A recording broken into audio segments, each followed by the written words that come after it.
Podcasts Radio Network proudly presents the Broadcasters Podcast, where we dive deep into the media industry headlines and dissect the digital disruption that diverges the masses into the new media counterculture and away from the media establishment. Here is the king of podcasts. Last June, a couple of the major radio companies took the idea of starting to, I don't want to say nationalize because that's not the best way to kind of do it, but really it's homogenizing their programming to more of an audience. The idea would be is that they want to go and have the same programming on various stations. What they've already been doing with morning shows for a long time now, when they want to just fill a spot of the morning show in a particular market and not let it be local. Well, they're starting to do the same thing with midday, not midday, but afternoon and morning slots, and even in some cases at nighttime. And so when they took this idea and brought it up, I thought it wasn't a bad idea, but the truth is they might as well just go ahead and do the whole thing all together. Like if they're going to go ahead and decide on going full force with just saying, okay, well, you know what? Let's not worry about trying to have any particular companies stay relevant anymore, right? You know, the whole idea of where you can't get the shows, you can't get the radio stations to make money individually with live and local programming, or even if you just have people on voice track after that as well.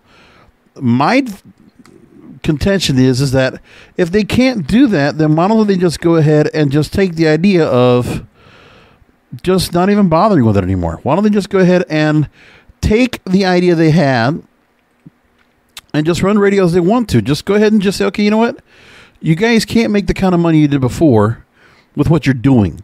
So why don't you just go ahead and just stop the slow burn of continuing to go ahead and you just basically say, you know what? Let's not even bother trying to hold on to people with their jobs when they know they're not going to do that. Like, why are you holding the inevitable, right? There's just certain people that are working right now on radio, holding on to dear life of their jobs. Corporate radio, you know you're going to cut their jobs soon enough.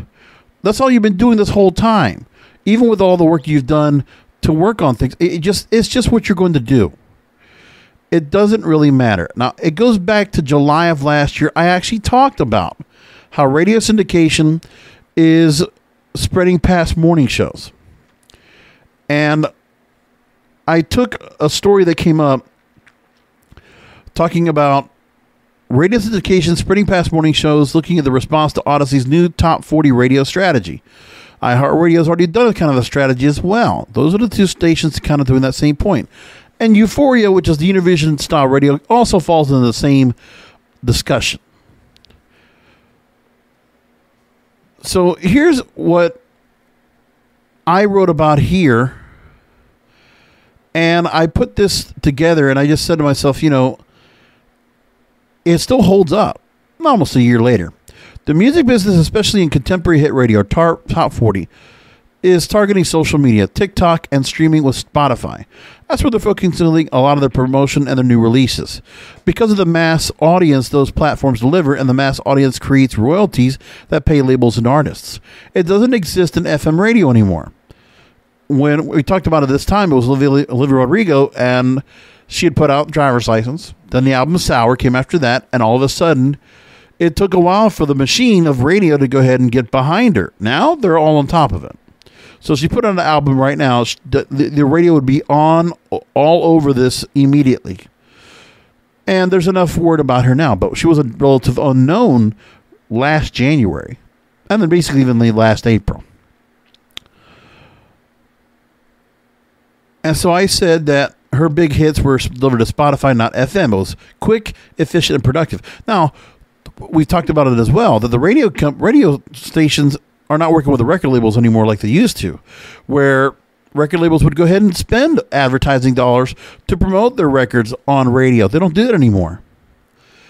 And then the same thing goes for radio not even bringing in the talent to go ahead and promote on said stations. Meanwhile, that model works in other countries around the world, where they might have a nationalized broadcast network that is for profit, that is privately owned or publicly traded, and they're doing just fine. And they can bring in stars all they want, and they can bring in live talent, and they can have engaging conversation with people all around the country. The whole idea of doing local radio now, it's a thing of the past. It's just not there anymore, and nobody's really doing local anyway. I mean, we just need to go ahead and realize, sure, there's a thing about having local media, but, I mean, unless you're doing something that is hyper-localized, you're not. Because in a society right now with the digital disruption, it doesn't have room for local unless you absolutely hyper-localize your content. So how does radio compete in this environment? I said back then, channeling its own platform. It's a national platform. In iHeart's case, their streaming platform is among the largest in the world. Audacy owns its own streaming platform. Oh, this is from Radio Facts. They actually brought this up. Radio companies have access to the same national, international platforms that Spotify has. They just need to harness that power and demonstrate to the music industry they can deliver ears and revenue to artists and labels. That's what it's all about, redirecting resources so radio is a player in the same market with Spotify.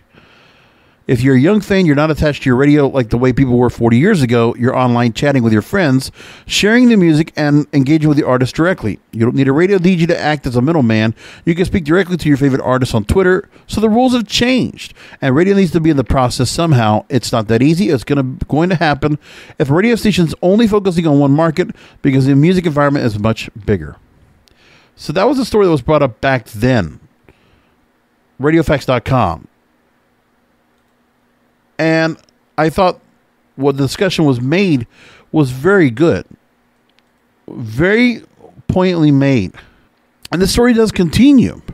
Now, in the story, originally, they talked about what the engagement of radio was like for people that had it before digital.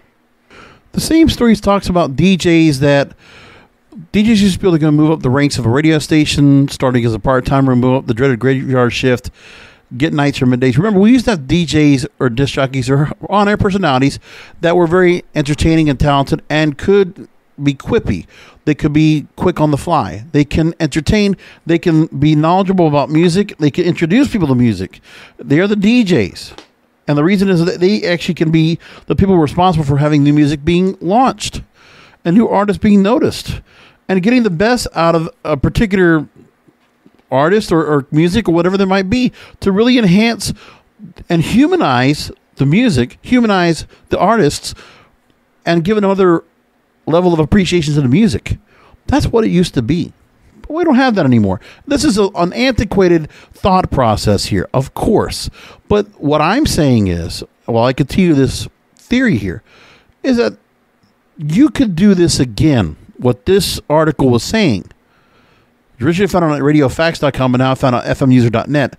My deal is that you can do this again in a nationalized format. BBC Radio does that. They have stars that are there that are synonymously known. They do a great job of promoting new artists from their upbringing until they become big. They've done it over and over. They promote it all the time. That's one thing that BBC Radio has done a very good job of, is that they are the masters of entertaining radio and discovery, music discovery specifically. They do an excellent job of that. It's one of the masters of it. And they expose new music, and they expose people to new music all the time, which is why their countdown shows are something that is must listen for me to listen to all the time. And I don't really listen to anything else radio related in general. But I am almost always trying to listen live on the BBC Sounds app to catch the official chart countdown that they do. It's an incredible listen. When I listen to what they're doing, it's everything I want with radio. It gives me excitement, gives me, when I hear new music that comes out that weekend or that week and becomes something where a song will then chart as a single in real time. That's amazing. We don't get that kind of feeling here in America. And corporate radio, you want to cut costs. You don't want to worry anymore about, trying to facilitate to get ad revenue. Listen, you're not going to get ad revenue by doing individual shows and putting out all these multiple pipelines of advertising revenue. You're already focused right now on cost per measurement.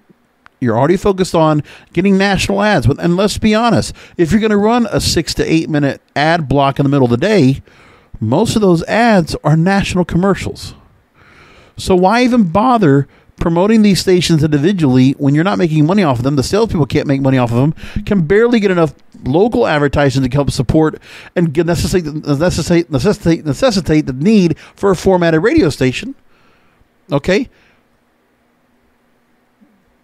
And on top of that, the music that's being played on these radio stations, it's not much different.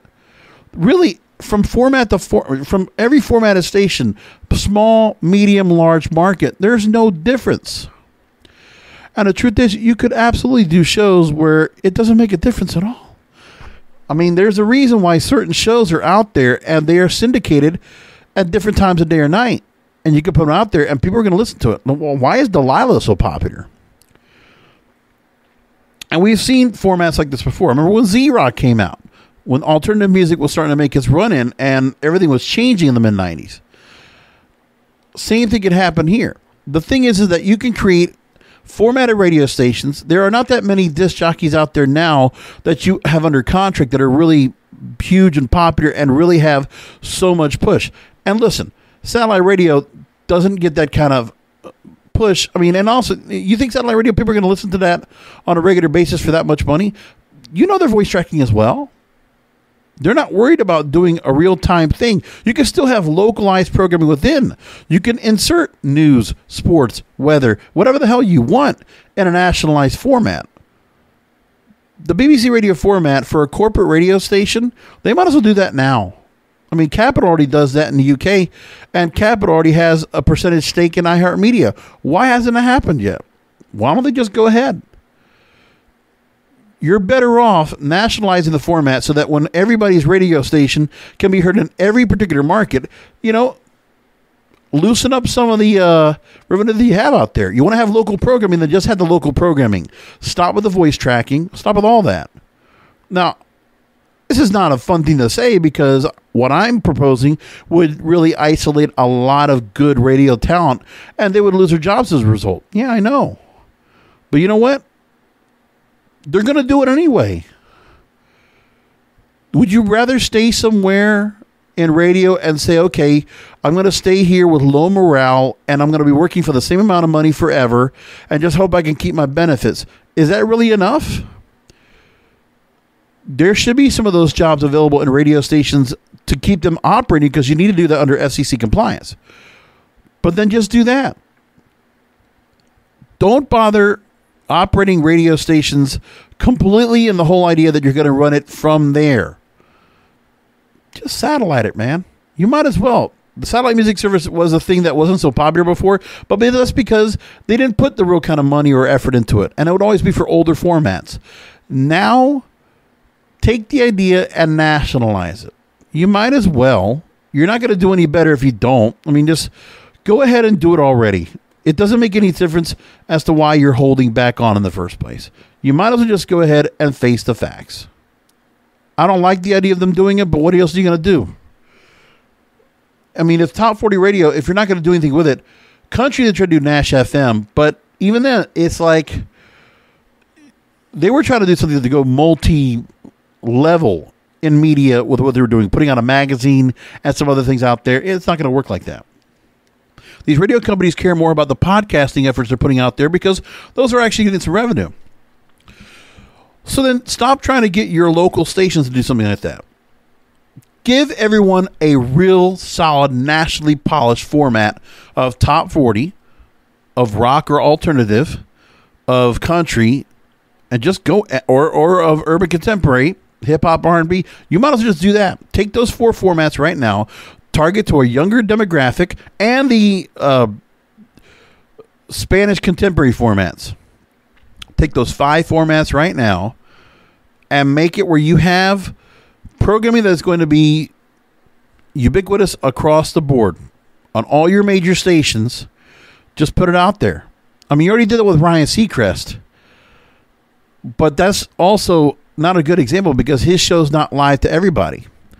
Make the show live in general across the board. Now, just do it anyway. I mean, even if you're going to have to deal with something where you change it up and regionalize it, I guess. You might as well do something where nationalizing the radio stations and just putting them together in a way that you're getting the cost cutting that you want corporate radio. You're getting less talent to worry about. You're getting the best talent out there, and you're just formalizing the formats. Because it doesn't really matter if you have morning shows or not. I mean, people are going to be listening during the morning shows, sure. But make them live for a change. What you do is you make the formats where every show, okay, they can all have something which is a morning show like type of feel. And you can have music being played throughout. But the thing is, you need to create entertaining content because people are not going to listen to music all day on your station. Okay? Radio's not made for listening to music all the time. Radio wasn't like that before. Because, the heydays of radio, you always had lots of commercials in between because it was ad-supported. So you're not going to do the continuous music format, which is what anybody can do right now with Spotify or with Pandora or Apple. Why even compete that way? Stop trying to be the music source. Play the music, give the entertainment, and make it good. And stop just bringing some kids on the street that are wanting to get on the radio and get them out there. Just don't do it. You're just having people just come in to fill a spot to do some liners and then just promote some contests. Well, then take the bigger contest and put some real money into it. Get some real cash contests out there for people that can actually win real prizes, have real giveaways, and give real entertaining content. Like, really, just start doing that. That's what BBC Radio does. Do your big concerts, promote it that way. No more text messaging, phone calls, okay? Phone calls or FaceTime or WhatsApp. WhatsApp's a great way to go. And BBC Radio is doing that, taking phone calls as well. And the artists also getting on and talking on a regular basis to these stations, to these nationally syndicated programs. Live. There's a reason why talk radio does so well when it is live and syndicated. Because it does. Music can do the same thing, but music doesn't need to be a music radio station where it's song after song after song. Remember, on top of that, you're also playing a lot of older music. You're playing recurrence, you're playing gold because you have nothing else. And that's because you're not willing to go and put your stations behind, or the reputation-wise, on putting some new artists out there. And you're not going to do that anyway. So take your research, take your audience metric testing, AMT, and just audience meter testing, just go ahead and take what you're going to do. Might as well just go ahead and nationalize. NPR does it, and they have a couple of local programs and do that. And only certain markets get to have those programs. That's it. But if nobody else is making money, then just take them out. But let's put some money in behind where you just have to take care of one format to service a lot of stations, right? One national hub, much like what Sirius does, but do it a better job than them. You don't need to do it where they're doing it where they have to have celebrities on that are never there. By the way, that's the problem with that's their format. That they have certain artists that are there, they're not even live. You can't even engage with them live. Be engaging, be live, and then also take that same format and put it through social media. Stream your stuff through Twitch, YouTube, whatever, Facebook Live, multicast it. And originate it as a radio show that goes across the board, and there's all these different ways to fill 3-4 hours to do a morning, doing a format. And quit doing morning, afternoon, midday, all this kind of stuff. Doesn't matter anymore. That can all be taken care of by the local radio stations. Let them do the live and local part. Give them local access. Kind of like how the Today Show works. National gets their programming for 3 hours. They do what they're going to do, and then there are spots for the local to be done. And they insert it. They could do it live, or they could do it however they want. That would be a much better way to do things now than ever before. And they can still have the local breaks that can be inserted. It can all be automated. How hard is this? This all makes sense to me. And you can make it where then some regional outlets, like they wanted to do with news, just have them going to do the format like they're going to do. And local stations that are large market, let them have their own personalized live and local programming within the syndicated national programming.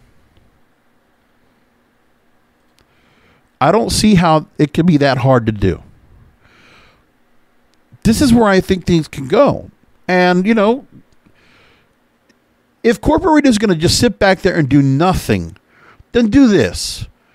Listen, I don't like micromanaging. I don't like this whole idea myself, but you're not making money now anyway. You might as well go ahead and cut yourself down to the bare bone and get people that you need for in essential roles at every local radio station that you're owning and operating. And then you take the best talent you could possibly get and put some real money behind getting some real talent with some real programming onus, create some real stars, and make it so that they're so damn good across the nation they resonate with everybody, large and small market. That's what you do. I mean, that's what radio needs to do, is it needs to start becoming a hub for engagement and discovery. And every format needs to get that. And then on top of that, why do you think Apple wanted to get into the radio business and start doing their own programming? Why is it satellite radio? People are willing to go and spend money on it. Why is it that they can't? Are they willing to go? Some people are willing to spend money on Sirius XM and spend $10, $15 a month when they can go and listen to your stuff for free. And you guys could do a better job of it. It's not hard for radio to do. You're not playing anything different on every formatted station. Just take your format and then put your local injected programming in, your advertising, and that's it. Quit trying to program from a local level or a regional level, because you can't do it. You're corporate entities. Audacy, iHeartMedia, Euphoria. You're not able to do local. You can't do it anymore. You want to do local events? Rock on. But you're incapable of doing anything significant to really build up radio to be the next generation of programming as a relevant medium. You're not the relevant medium now. People would listen to radio if they knew there was somebody good to listen to and the music was actually relevant and real time and was going somewhere. And you give some autonomy to some of those DJs and give them a chance to take certain selected records to play on the air.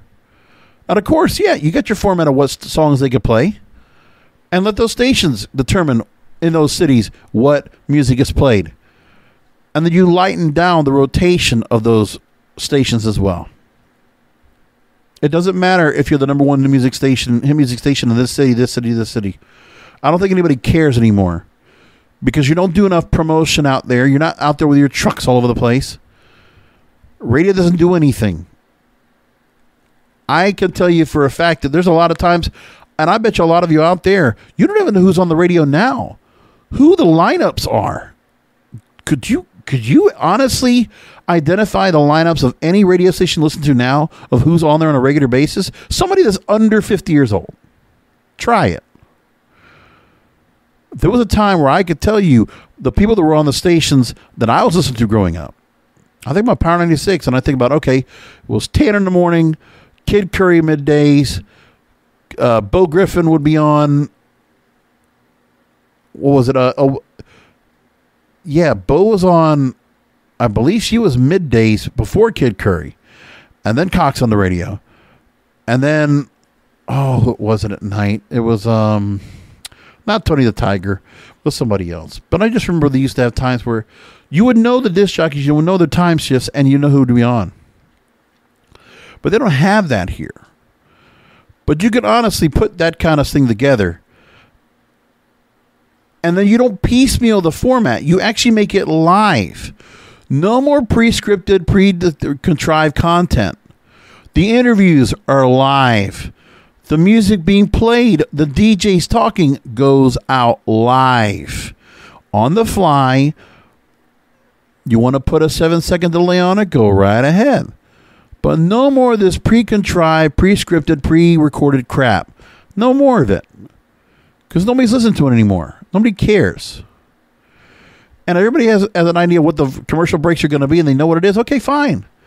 And then you have these DJs come on, and they actually do. And honestly, if you're doing a national setup for radio commercials, what you do is you also need to go ahead and step up the radio commercials too and say, you know what? Some stations have been starting to do jingles again, like in terms of commercials. You're starting to hear a little bit of that. Well, then start doing it more. Okay, let the commercials be better. You need to make better quality commercials in general. You need to entertain people from top to tail. From the commercials to the entertainment to the music choice. All that needs to be exciting and engaging and fun. No more just running a station automated. It doesn't need to have an automated feel anymore. People are tired of that with radio. Why can't we do it where it's not feeling automated? The automation can happen between commercial breaks, sure. When you have it for all the news stuff, you don't need to do that at all. Like all the local in-store content, you want to have it recorded and contrived, sure, it can do that.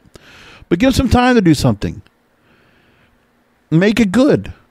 I mean, really, you have like a commercial. You have like somebody hosting the news content, and they go, okay, here you go. Segments. Let's go to information. Let's go to entertainment. Let's go to sports. Let's do a newscast. Whatever there is.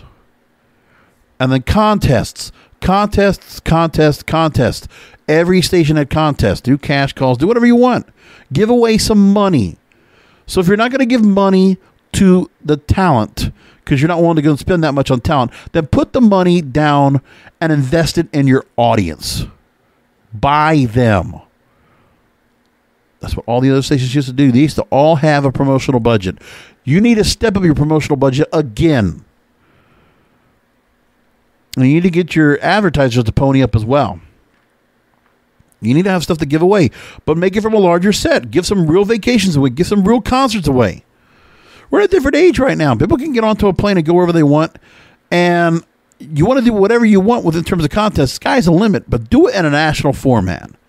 This whole idea of doing it where it's not, it doesn't make sense. Now, Radio Inc. put out a story talking about how radio can reverse the declining listener trend. So the people talking to the corporates, the Fred Jacobs of the world, sure, you want to talk about the trend going down of younger listeners. The radio listenership is down altogether. I'm giving you the ultimate answer. This is a solution to make that happen. Understanding the parameters of what radio's not going to do to make things better. I get it. I worked in radio. I worked in corporate. I know what you guys do, how to operate. And I'm actually just giving you constructive criticism. I'm not bashing you right now. I'm actually giving you an out to make something happen. Now, you don't have to listen to me. You probably won't, but at least it'll be out there for people to listen to. Maybe somebody in the radio business will actually hear what I'm saying, and we'll put it out there. Listen, I'm going to put it on LinkedIn. I'm going to put it on the social media. Maybe somebody will pick it up. And you know what? I'd love to continue the conversation after that.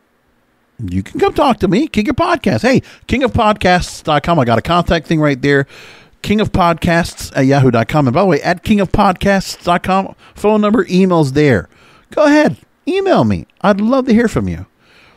Tell me why it wouldn't work. Let's get on the air and talk about it. Listen, I'm going to be totally above level, and I will be totally constructive and willing to go ahead and have wonderful dialogue with you and just make the whole point.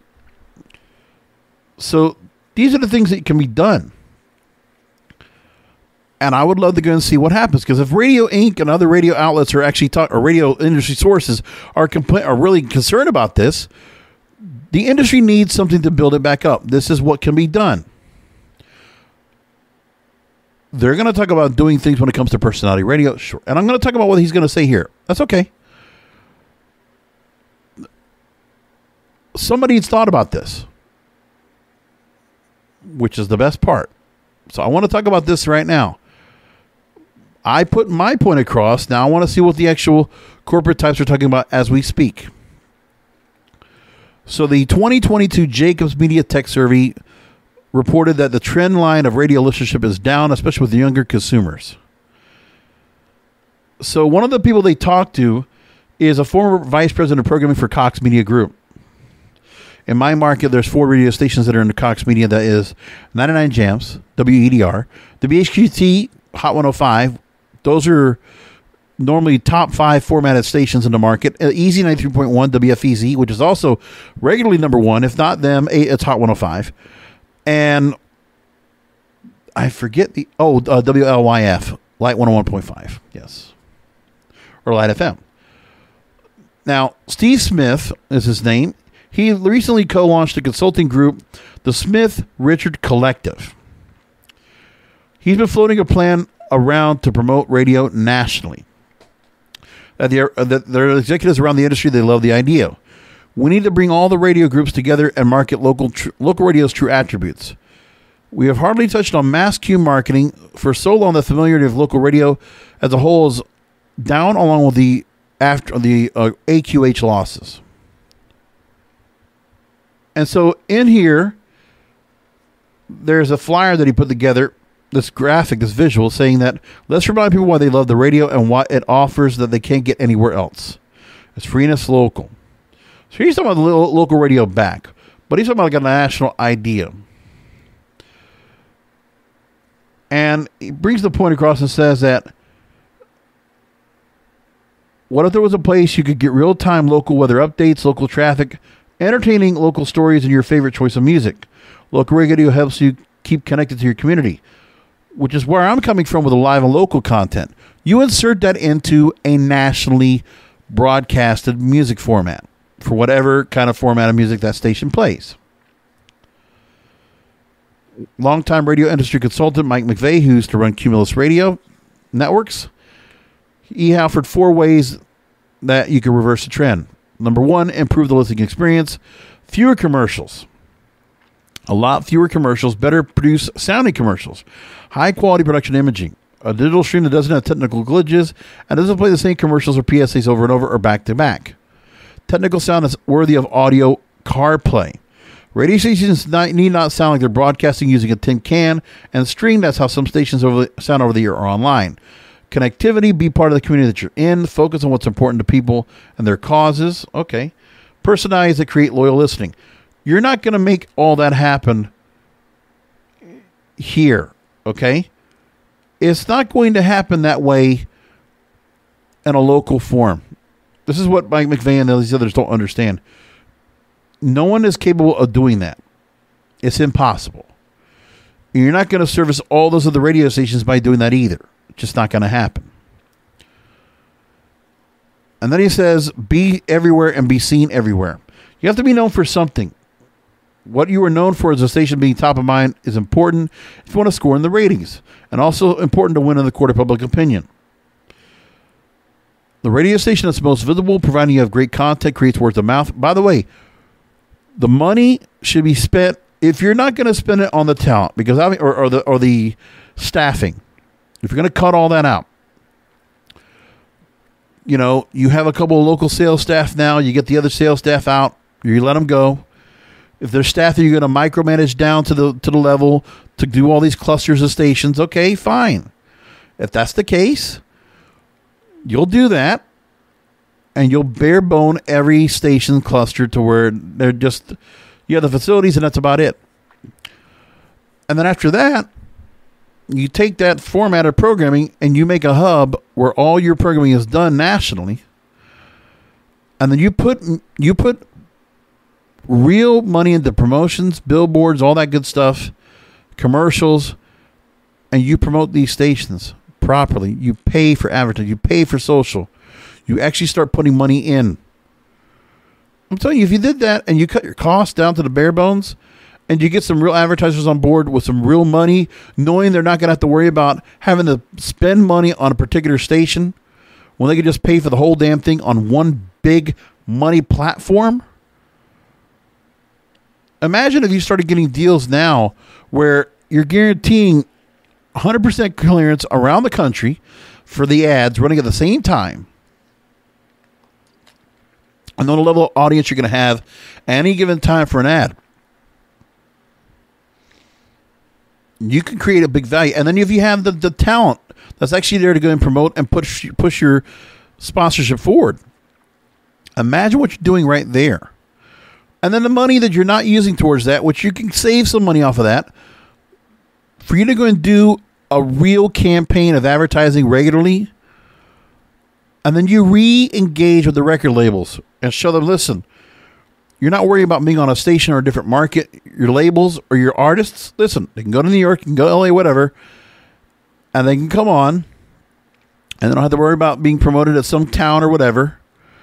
You get them on board, and that's it. And then you go ahead and say, okay, record labels, you want to get your artists played, let's get them out there. We're going to get you on this show, not this station, this show that goes out to everybody with a wide span audience of millions of people.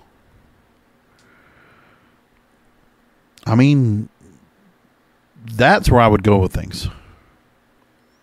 A general manager of KRTY FM in San Jose says, anytime something is in decline, the first thing that goes is the basics. But many radio stations have gotten so far away from true basics, it's almost impossible to reverse course. That's my point. Respecting the audience, voice tracking, regardless of how good your prep is, can be disingenuous at best. Don't insult the audience by trying to play off your local connection. Play new music. Radio is a music discovery medium. Yes. Why is this so hard for people to understand? You don't need to be the arbiters of music here. You need to be showing this is where new music gets to thrive. New music lives. We've gotten away from that in a time where music discovery is everywhere and we're lagging behind. Everyone has playlists with about 20 minutes an hour of commercials. Their playlists are better than ours. Right. Stop excessive stop sets. No one is listening to them when we bunch 8 minutes and excessive promotion of other products like podcasts. We're asking listeners to go elsewhere. Yeah. And then develop talent. Where our new jocks coming from? We connect that way with the audience, and we're not developing anyone because it's cheaper to voice track yet another market. Stop the voice tracking. Stop paying for voice tracking. Go live and national. No more live and local. That's done. That's antiquated. It's dead. It doesn't work anymore. Let's get rid of it. Throw it out. Audacy, iHeartMedia, listen to me. Radio 1, listen to me as well. Let's just do it. I mean, might as well just take this 4 formats, for example, and just change it up and see what else happens with these other stations. If BBC Radio does so well with it, and by the way, they're a government-owned company, and people are willing to go ahead and spend, and every person in that country is willing to go ahead and take the licensing fee they have to spend for that content. They're doing it. People in that country, there might be a little bit of contention of what people will pay for to include in their taxes, but in their taxes, they're paying for this programming. NPR, we pay for that programming, but are we getting what we want? Not necessarily. I mean, the podcasting realm, it's actually showing us real proof because there are a lot of their shows in the top 20 of the most listened to podcasts, according to Nielsen podcast ratings. Just saying. All these things that are being said right here by Mike McVeigh, this general manager in San Jose for the radio station there, yeah, change it up. No more live and local, live and national. That's the way to go. Bob and Sherry, they were hosts for a long time on syndicated radio. And it was a while back that they were moved out of one market and had to go and move to Charlotte, North Carolina. So WLNK-FM unceremoniously dropped Bob and Sherry from their lineup, forced the nationally syndicated morning show to find a new home station. Now, they've been on together since February 1992. And in the next 25 years, the comedy duo built a large, devoted, predominantly female audience, following both in Charlotte and in syndication. And even though the station burned through several owners, there was Jefferson Pilot, Lincoln Financial Group, Greater Media, and now Entercom, which is now Audacy. In 2017, after growing frustrated with, as Sherry Lynch puts it, having to go through 30 levels of corporate committees and decision-making, quote-unquote, to get approval to do anything, the reteamed with the show's original director of syndication, Tony Garcia, and quietly took the show independent. Urban One acquired 107.9 The Link in November 2020, and they stopped airing Bob and Sherry on April 30th of 2020. Yeah, right in the pandemic. Good timing. And then Bob and Sherry went to another station with Beasley Media Group, and they relaunched May 17, 2021. They've been doing the show remotely as of late, where Bob Lacey, at 72 years old, is broadcasting out of his home in Hilton Head, South Carolina, and Sherry Lynch, age 56, is broadcasting from Charlotte. They're still heard on 70 stations across the U.S., and their already large podcast audience continues to grow. And so Bob and Sherry really told nothing back in the Charlotte Observer article I'm taking from. Sherry mentions that by 2011, I felt that the link was so woefully mismanaged and all the signposts ahead looked like it was going to be worse. I said to Bob, I just cannot. This is insane. And I went back to grad school, but you hope, like, oh, well, here comes yet a new ownership group and yet another new ownership group. We will say to each other, you hear good things about these people. Maybe this will be different. And I'm not unwilling to tell you, it went from to bad to definitely worse. And Sherry explains that when Bob and I were in corporate radio, I heard the word fun more than I ever heard the word fun. We had fun. We're going to have fun. We're about to have fun. Fun is what we have. Fun is what we're going to be about. Fun is our brand. Fun is our mantra. Fun, fun, fun, fun, fun. Then you go in the bathroom and there's somebody crying. That doesn't even happen at Chuck E. Cheese. If we're having so much fun, why am I always holding a sobbing coworker in my arms? Moving along, they talk about the deal with their families and all the things that were going on with them. They gave some commentary about corporate radio itself. They said, and Sherry said this, by the way, quote, I have nothing to say about corporate radio other than I needed to go. I mean, why did two people that have spent their entire career as papered show dogs stand up one day and say, just get me the hell out of here, let me be self-employed? Being self-employed, it's so hard. I never worked more hours for less than in my entire life. That's how bad it was. And I guess that's not Radio 1 who's operating was operating their station. We don't know what's happening at WLNK today. We haven't known for a year. Bob says don't care either. And the parting shot, they say this, so we're very pleased, we're very happy. I can't even tell you how much happier we are. I'm as happy as a person who doesn't have dental or a 401k can be. Yeah. The benefits of corporate, because every corporate outlet's going to give you something. But corporate radio doesn't care. Listen, if you're only going to care about certain audiences, then just do that. Okay, you want to make Bobby Bones the country the show de jour across all formats, then go right ahead. You're already doing that now. You might as well just make it where all these stations take it, and that's it, period. And there was a time where we actually had that across the board on a lot of different stations. They'd be able to do it with Elvis Duran, right? But he was only going to hold up for so long. And the truth is, that show is also very much not live as much as you would think. There's not a whole lot that can be done there. You can just do something to do better with engagement in general. And just get your audience to be really involved and have real contests and things like that. It can just be done better. Just saying, BBC Radio does a great job of it. They should take that same idea here and see what they can do with it. Just saying. Now, there's some other stories that came in here in radio I want to go and bring up as well that I thought would be good to bring up at the moment. Inside Radio talks about how radio looks to modernize its place in digital dashboard. This came out last week. And so last week there was the radio show in Las Vegas. This is 2 weeks ago, actually, when I was recording this. And that radio's options to remain relevant in the dashboard was a prevalent theme. And there was a session called Life in the Fast Lane, moderated by Hubbard Radio CEO Jenny Morris. And they included findings from the 2021 car buyer study conducted by Edison Research. More than 9 in 10 U.S. survey participants who listen to radio in the car agree with the statement. Radio keeps you company in the car, and 87% agree you would miss your favorite radio stations if you couldn't receive them in your car/vehicle. And 89% agree radio should be standard in every vehicle. Now, Lawrence Harrison, director of automotive partners at Radio Player, makes the point and says that, quote, we need to ensure that radio takes advantage of some of the capabilities that the connected car is going to offer. Voice is important for radio, getting it right and accurate in terms of surfacing the station you want, because it's potentially amazingly powerful for driver safety and ease of use. Joe D'Angelo, Senior VP of Broadcast Radio at Xperi, makes the point of radio engaging with its audience on every digital platform and working to modernize the in-car listening experience. Quote, the competition is so well-funded and so focused on it, you got a head start and you're clearly the prominent and preferred audio source. It's going to be taking concerted, focused effort on the part of the industry to retain that. And then one of the top takeaways from the research is consumer passion for the simplicity of radio and how easy it is for motorists to find what they're looking for. Piggybacking off that ease of use, broadcasters have an opportunity to exploit new digital technologies such as hybrid radio to enable a deeper dive into their station's content, including podcasts, features, and contests. It's about creating a user face that's going to keep work and keeping it simple and straightforward. As cars become more autonomous and screens multiply and get larger, stations can make some of the video content they're already creating for social media and other platforms available in the car. So that's another thing that's being brought up now. I don't know if it really makes much of a difference.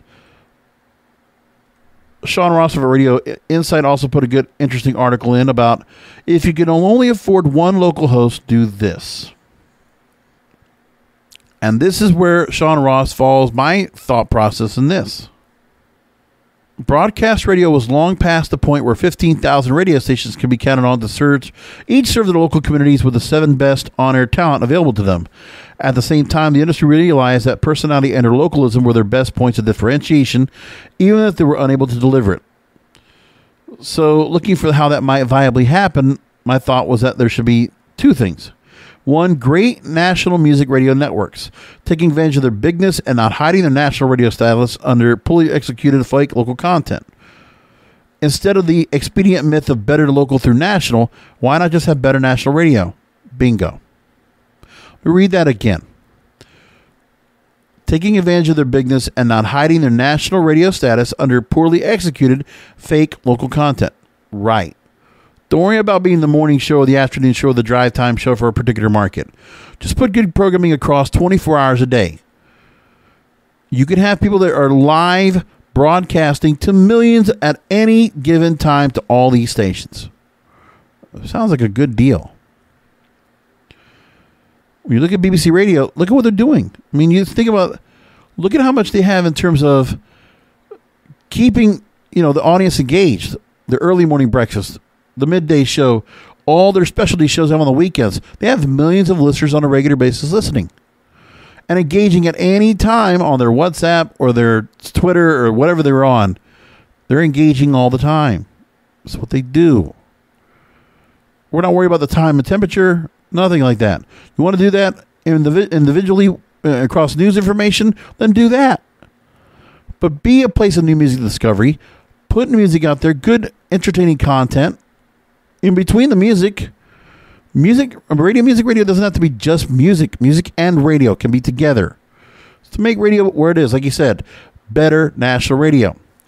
And at least 1 or 2 stations in every market can commit to full-time localism and truly control that franchise. The stations will need to be local or at least the capability to be local, even if severe weather took place overnight at 4 p.m. on Saturday. Now, he's also talking about doing doing networks of stations regionally. He's suggesting regional brands that comprise 6 to 8 local affiliates, all in the same time zone, sharing a single brand and positioner that can all be executed throughout the day. However, each of those stations has at least one local talent and preferably a news person.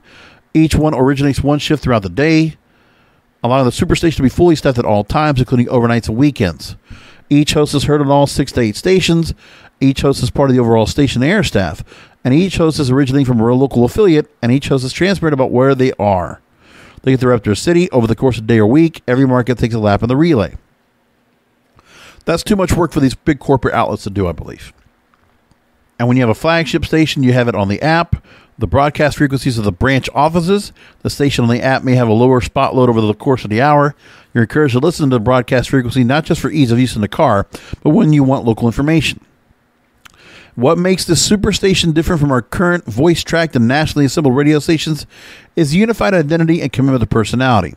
Some radio hosts listen to 6 stations in their Twitter bio. Why not one great station heard in 6 markets? Yeah. Now, they do talk about that there's already a model for this right now. SiriusXM does. So SiriusXM satellite radio hosts are live from Nashville, Los Angeles, New York, and Spartanburg, South Carolina. And there are others that are doing it remotely. Throughout the decades-long debate about national versus local radio, there have been 2 opposing arguments that really aren't contradictions. Listeners want personality and companionship, but aren't always adamant about whether it comes from their own market. Correct. And listeners care about local information and sense of place. Well, they're not going to get that from here. They're going to go online to find that. You're not going to get it on radio. Radio needs to be engaging with content, entertainment, and information. SiriusXM is a pretty good example of having both bigness and, ever since the personalities took home their studios, more sense of place in local radio stations. Even with voice tracking and national work parts, it's become one of the last bastions of the radio we grew up with. SiriusXM jocks who confer their sense of place do not tell you your local news or information, but if you're in a market that has local traffic on a weather channel, you may be covered in that way as well. Now, he's also not trying to say that this model is a path to further consolidation or reductions of force. There are stations that are able to live a local 24/7, or for the most week, they should remain so. I just don't think they're going to do that. That's the whole idea. You're not going to get them to go ahead and operate for a local station, but you can do it where you got a national hub. One place that handles everybody. It could just be better off than that. Don't even worry about, labeling the top of the hour ID of where the studio is, all of that. Jockless music. We don't need any of that. Now, he says he's merely showing a way in which these already consolidating stations can truly achieve better living through shared resources. There are a lot of radio stations that are already have low on local staff or none, or those on those stations that shared air staff is reading yesterday's entertainment news, which they may or they may not remember to proceed with the call letters. Their informatics may not be consistent from shift to shift. They neither sound local nor big. Better to have Flash Phillips from top of the Chesapeake Bay than jockless music from the 1-800 Tax Debt Studios. Makes all the sense in the world. So I understand where he's coming from there and making some real changes to see if we could do something. And these are questions that need to be answered. I don't know what they're going to do about it. How are you going to make this possible to get these radio stations, these radio companies? Listen, stop worrying about your stations being individually run. They can be individually run because the FCC requires it, right? You have local air staff that are going to be tasked with certain duties. So you keep a meager air staff out there, okay? You get your engineers that you have for each market, for each cluster, and you basically get the staffing for each cluster to be what it needs to be. You pay them well because now they're going to be handling for a national market. So you start paying them properly. You pay your other people properly, okay? You let the agents, you let these representatives of whatever kind of companies are out there, you let real talent come in. Not this, taking talent from celebrities or whatever like SiriusXM does. No. You take people that are real radio talent, you get them get contracts, you get them get deals, and you sign them, and then you put them on the air, nationally syndicated, live. This is nothing that's on tape, nothing that's pre-recorded. It's all live. Live and national. So with Sean Rossap, he thought that would be the idea of doing it around the pandemic time. I think that's the idea to go and to really execute it. Do what BBC Radio does. Do what all these other national radio outlets do the same way. Antenna, Bayern, or Slam, or whatever you want. Like, take that format, take those kind of ideas, run with it. National live radio. No more jockless formats. Doesn't matter if the music's going to be the same music in every market. It doesn't matter anymore. It really doesn't. Because people can go ahead and curate and personalize their own music wherever they want. You're not playing music to a particular market. It doesn't matter anymore. We already know that. So just do it that way from now on. Why even bother? Quit even trying to say that you're going to do something else. It's just not going to happen. Just saying. There are a bunch of other stories I'm going to bring up here. Man, I just have not had time to bring up any of this. But, there was a couple of other stories I'm going to bring up. I'll just cut out a couple of them that I had. Because there was a couple of others I looked at that I thought would be interesting. But you know what? I'll take a story from Billboard that was really interesting to me about musicians and the money they're going to be able to make, hopefully. Major labels and publishers are reaching a deal now to increase songwriter mechanical royalties. A new motion from various trade groups are expected to increase the rate for every track sold to 12 cents. So the mechanical rate for physical and download sales will be pushed up to from 9 cents a song to 12 cents a song.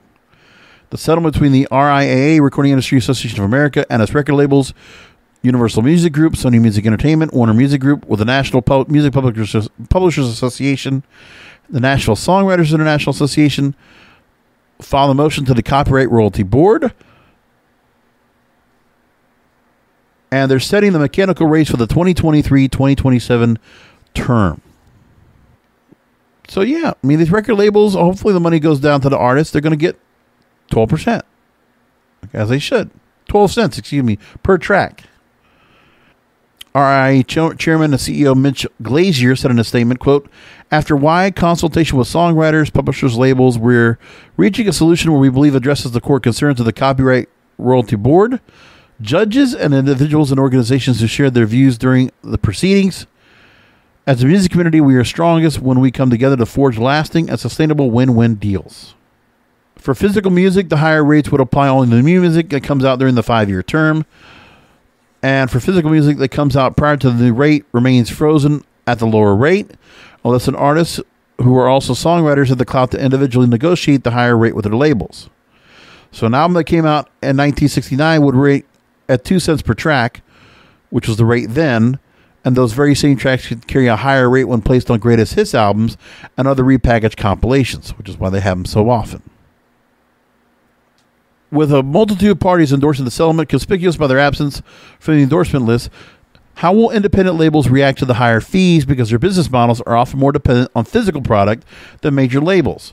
So the indie labels will likely face a greater financial burden as a result of the settlement.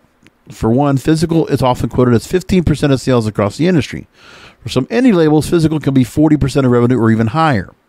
And the wholesale prices of sale formats have either steadily dropped in the case of CDs or remained about the same since 2006. As for vinyl, we've seen prices rise, but costs have outpaced increases in vinyl wholesale prices, and the labels aren't making any more profit, and maybe making less profit on vinyl than they were at lower price points. So the increase to 12 cents would hit some independent labels hard.